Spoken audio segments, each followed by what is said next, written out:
Excellent.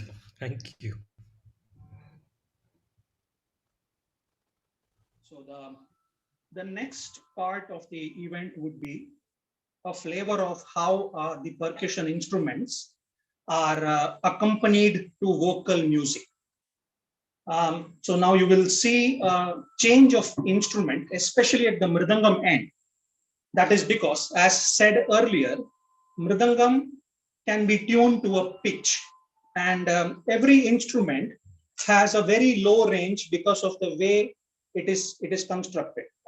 The range is maximum half note higher or half note lower. So what we were playing on, what the Mridangam was played on, was in the scale D. The scale is constant here. And now, because the vocalist will be singing in a scale of C, a new Mridangam is having to be taken, which is of scale C. So kindly give us a moment to just rearrange ourselves so that everybody is in the frame. Thank you. B. So sorry, the scale is B.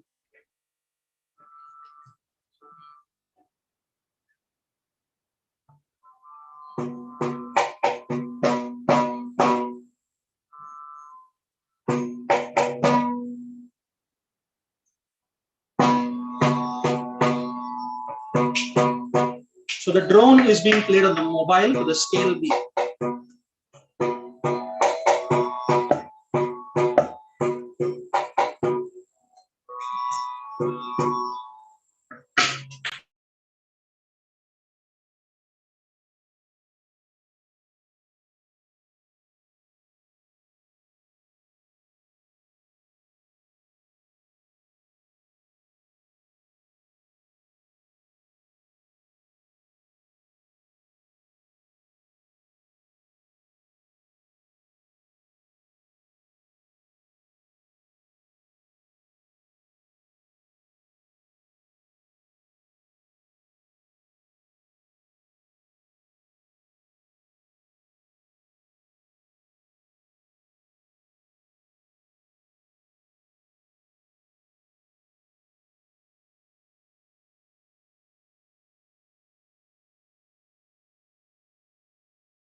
So on the vocals, we have a young budding artist.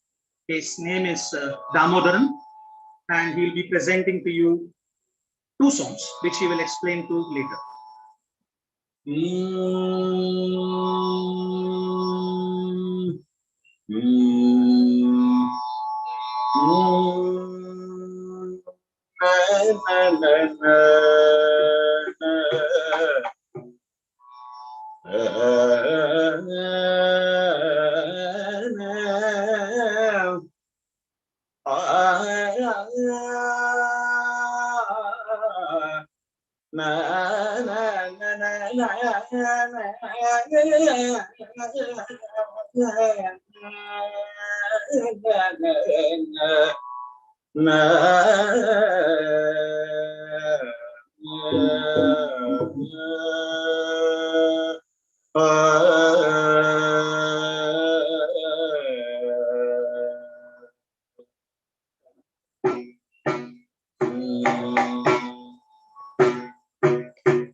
Brova Barama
So that was Dhruva Bharama, composed by Saint Tyagaraja in the Ragam Bahudari, and this was set to Adi Talam.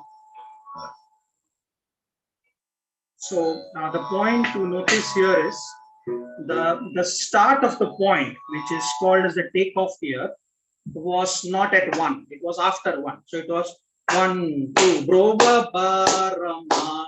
So that is also an important factor when the accompanists accompany. They need to accompany to the takeoff point in the song, which might differ from song to song. Yeah. So what we played on the percussion solo was, as I told you, emphasis on the first beat. 1, 2, 3, 4, 5, 6, 7, 8, 1. So whatever compositions we played, it came on the first beat. It landed on the first beat. Now this composition is created post 6 aksharas. The takeoff point, the song actually starts after 6 units. So as we just go into minute detail, when we say beats, each beat has subdivisions of 4 units. So 1 has 4 units in Chatushranala, 4 units, which we say 1, 2, 3, 4, 1, 2, 3, 4, 1, 2, 3, 4, 1, 2, 3, 4, 1, 2, 3, 4, 1, 2, 3, 4, 1, 2, 3, 4, 1, 2, 3, 4, 1, 2, 3, 4. So this is how the 8-beat cycle is made up of, with subdivisions of 4 units. We can have units changed to 3 units, or 5, or 7, or 9. So for example, 1, 2, 3, 1, 2, 3, 1, 2, 3, 1, 2, 3, 1, 2, 3, 1, 2, 3. This is 3. 1, 2, 3, 4, 5, 1, 2, 3, 4, 5, 1, 2, 3, 4, 5, 1, 2, 3, 4, 5, 1, 2, 3, 4, so you can increase, and the subdivisions also increase. So in this particular composition, the takeoff point was after 6 akshara, 6 units. 1, 2, 3, 4, 5, 6. So that is a distinction. So what we play and what we have accompanied are both different. Both are set in the same tala. The takeoff point are different. So one thing to notice is that the cycle remains the same and the tempo remains the same. Whatever changes are made to the subunits are within this cycle and are within this time cycle. So that is the important aspect here. Yeah. So the next composition will be set in a Rupaka Tala, which is which has about 12 aksharas. So the next, as sir said, is in Rupaka Tala and in the Raga Bihag, composed by Flavours Mani.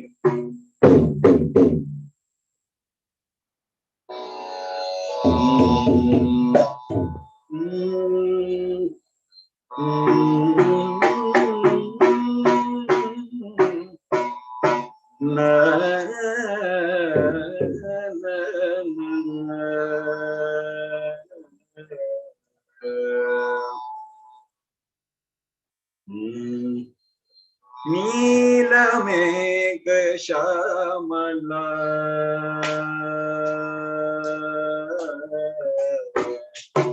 Nila Mega Shamala Gana Nila Mega Shamala Gana Nila Mega Shamala Karuna Bala Bala Krishna Nila Mega Shamala Karuna Bala Krishna Nila Mega Shamala Karuna Bala Krishna Nila Mega Shamala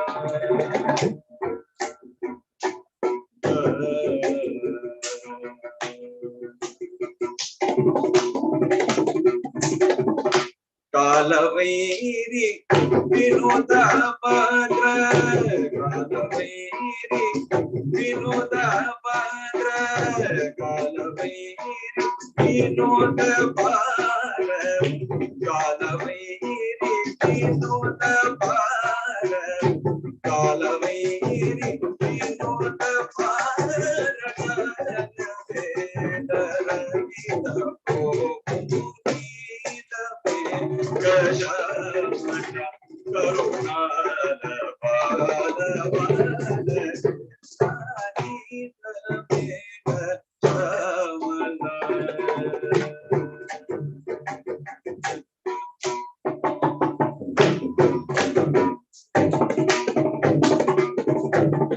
Shailari Madhavidara Shailari Madhavidara Shailari Madhavidara Shailari Madhavidara Shailari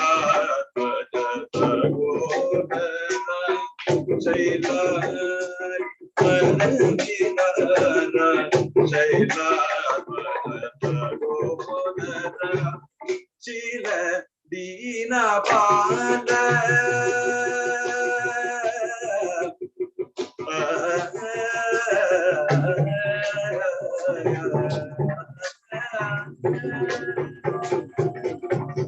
Chila Dina Banda Chila Dina Banda Guna Chila Dina Banda Soguna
Wow, wow, brilliant. That's the end of the presentation. We welcome any questions that we can answer. First of all, thank you very much for a brilliant, brilliant presentation.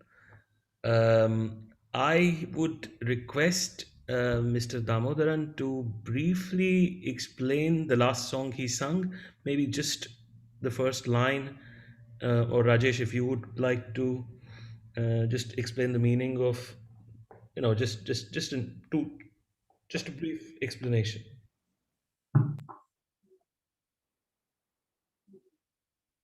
So the second composition, as I said in the Rag Bihar, Neela Megha Shamala, is on Lord Krishna, and it just describes, his physical form, and Karunala. You are actually a very benevolent to humans, and that's basically the description that is given in the first line. So that's what the basic meaning of the kriti is, and so this was actually a composition of my teacher's teacher. It is a slightly rare kriti that you will not be able to hear frequently. Excellent, thank you. I asked you because while a lot of students here are not studying South Indian languages, we have very strong Sanskrit and Hindi department here. So a lot of linguists. So a lot of the words will be familiar to students of Sanskrit. So I just thought it would be interesting to explain the Kriti as well. But overall, a great, excellent performance, and thank you so much. Let's see if there are any questions from both sides. Just one second. Se avete delle domande, potete oppure scriverlo in chat, oppure vi posso fare, diciamo, partecipante, così potete anche intervenire via video. E potete anche fare la domanda in italiano, lo traduciamo noi.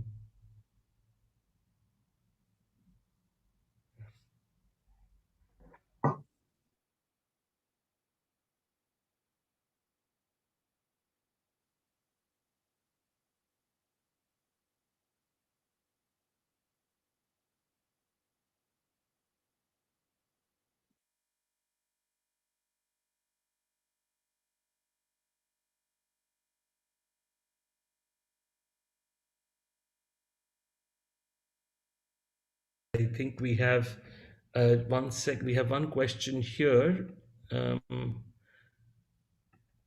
Yes, Mr. Kailash, you can switch on your microphone and camera if you require. Hi, am I audible? Hi, greetings to one and all. I'm Kailash and I come from Chennai. And it's just been such a wonderful evening. And I just loved the performance. And such a pleasure to be a part of this webinar. I just have a small question. Now, Mridangam is played as a percussion instrument in Carnatic concerts. So can Mridangam be played for other genres like, Western jazz or light music or dance?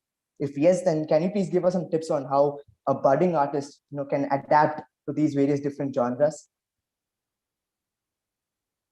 Yes. So Mridangam can be adapted. The technique is the same, but the applications vary. It can be adapted to Bollywood. I have myself played many recordings for Bollywood, the film music. I have also played for dance, and fusion concerts, jugalbandis, including some Hindustani collaborations, collaboration with Hindustani musicians. So even with Western music, we have played.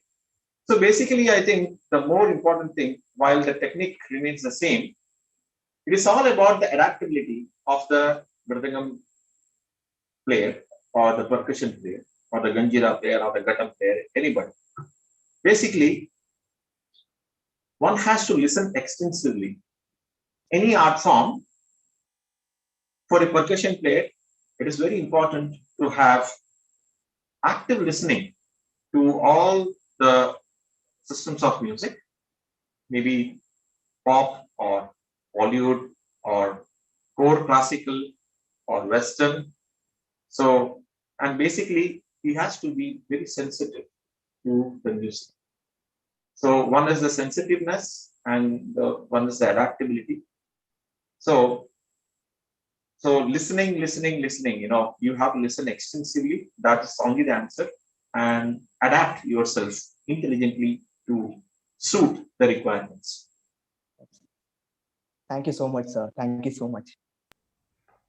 We have a question from Ravi, which says this was on YouTube. This is he says in Brova Baramma, which starts at the sixth beat, Deshadi.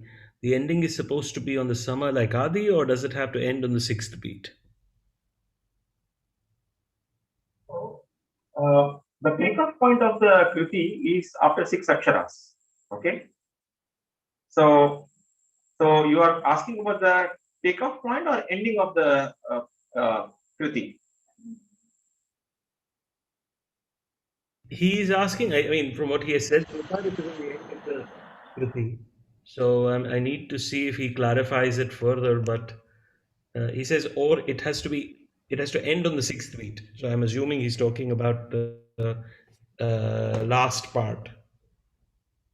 Basically, if you see any kriti or any such song that starts on a beat that is not one, is generally tuned in a manner where the ending is standard.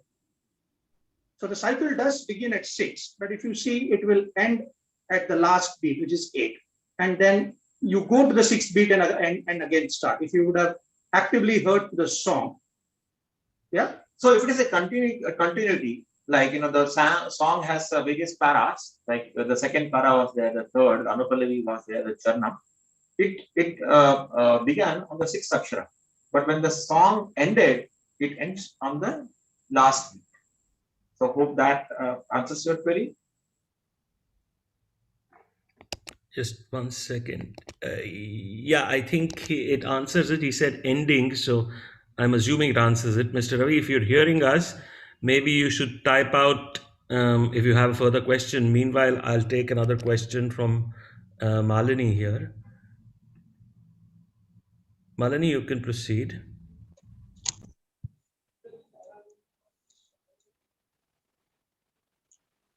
Namaskaram, sir. Yeah.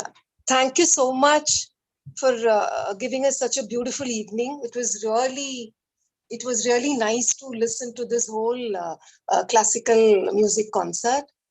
So my question is, Mridangam and Kangira both are rhythm-based instruments, rhythm-based percussion instruments. Yes, I mean, as you said, Kangira cannot have a pitch, but yes, Mridangam can be tuned. But then, since they are primarily based on rhythm and not on musical notes, can Mridangam by itself or Kangira by itself or in combination create melody?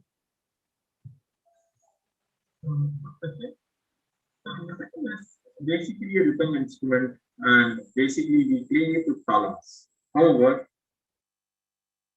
some notes can be played with soft touches. We can get closer to the note, and there are also I know that there are some experiments to play a whole kriti in the on the instrument on mridangam.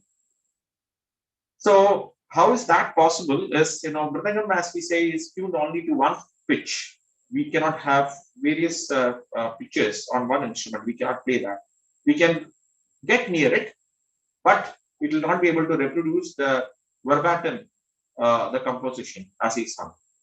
So we have a concept of Mridanga Taram, where we have multiple Mridangams, and then it can be played. Like each Mridangam tuned to Sa, Re, Ga, Ma, Pada, Ni, Sa, and then it can be achieved.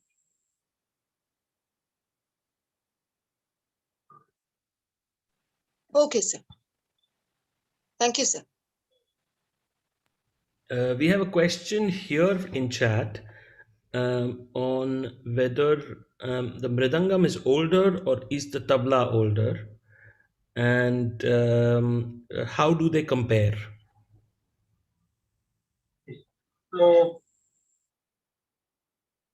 we don't have evidence of the Mridangam older or tabla, but it is said that Mridangam is one of the ancient instruments of gods, and as we all know that Lord Nandikeshwara, the bull god, used to accompany Shiva on the Mridangam during his Tandava dance. So this is a Deva Vadya. It has been used by gods. It's a Nada Vadya. So I don't know about tabla, but for Mridangam, I can say that this has been used by gods. Yeah. And the only reference that we can have is some of you have traveled to the temples of India, where you see the ancient sculptures, where somebody will be posing like this with a percussion instrument, is believed to be Mridangam from when, and hence we say that it is present from those days. So there's no written record of that. So it would be better to leave the question over here, as there are no written records. It's a very politically correct answer, so thank you very much. But if you could, Rajesh, given that you've played with tabla maestros as well, I remember you played with Zakir Hussain and a whole bunch of other North Indian musicians. A brief explanation on the difference in rhythm or the difference in tabla and mridangam, if there is any, because you're better at this than I am, so I'll leave the question to you. So here's the thing: tabla and mridangam are both Natavadyas. So both can be tuned to a particular pitch and then played. The theory of an application of tabla and mridangam may differ. It differs. However, we have some common parameters, like we have some common tals between both the systems. So for listeners, I should say that tabla is primarily used for Hindustani music, the North Indian music, and mridangam is the primary accompanying instrument for South Indian music. So both have their own theory, both have their own schools of playing, styles of playing, banis of playing. So, but what we do when we play is, we select some common parameters, a common tala, like 8 beats, 16 beat cycle. We have common in both the systems, like we call it Adi Tala, that is called Teen Tal in Hindustani. There is a Rupak Tal, which is of 7 beats, we call Mishra Chapu Tala. So, kind of, there are common talas where we take up for exposition and it is being played. So, yes, it can be definitely be played, and I have played with great ustads like Zakir Bhai, Anindoji, etc. And the experience was so enriching. So there is a lot of give and take. So our compositions, they also play, we play their compositions. So it's like that. Thank you. And barring the difference of the pitch in both the instruments, the theory for any percussion instrument remains the same. And in different schools, only the approach changes. So that's the basic principle that governs all Indian percussion instruments. Okay, we have another question here from Naples. How was the mridangam made from the beginning? Has there been a series of evolutions in the making of the instrument, or is the modern day mridangam, supposed to be close to how it was initially made long time ago?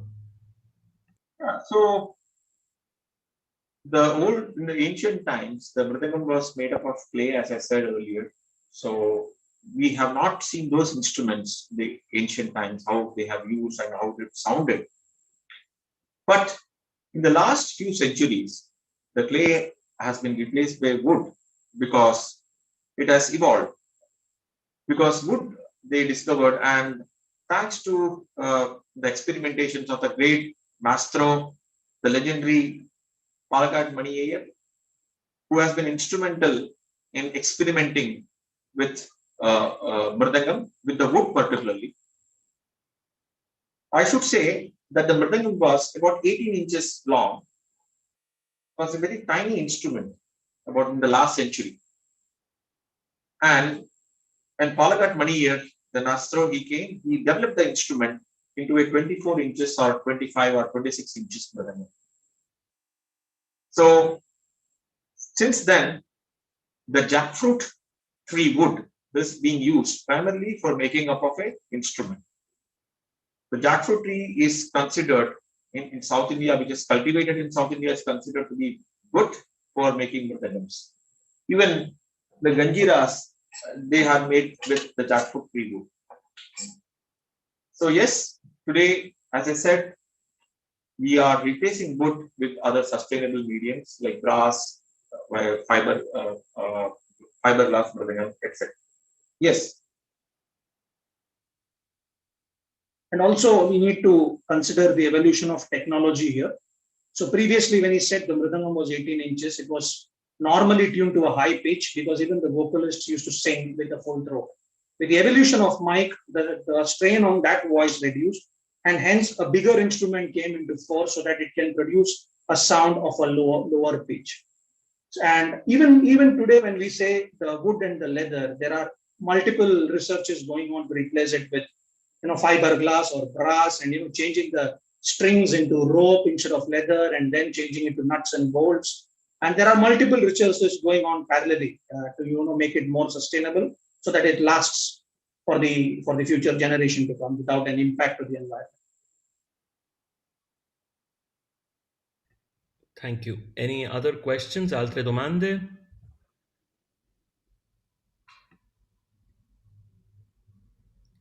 Seems like we have no more questions. So I enjoyed today's performance more than anybody else. So thank you very much. We used to have these similar sessions very late in the night, long time ago in Bombay, because Rajesh used to finish work at around 8 o'clock. So we used to actually start our rehearsals around 9:30 at night and go on till 1 in the morning. So a lot of nostalgia and a lot of passion, and I sincerely hope I can have all three of you here soon after this pandemic is over. And thank you so much for making the time for us today. And I'd like to thank the Embassy of India also for its patronage, as well as the University of Naples Orientale, all the students who've been so enthusiastic in attending, and above all three of you, as well as Ganesh, who's made this technically possible behind the scenes. So thank you very much. And I do hope we can see you in person here very soon. Thanks. First, we like to call to Italy when Napoli hits the Champions League finals. Yeah. Oh, absolutely. We will have you live on WhatsApp, if not here in person. So you've just put your popularity above Rajesh's with that statement.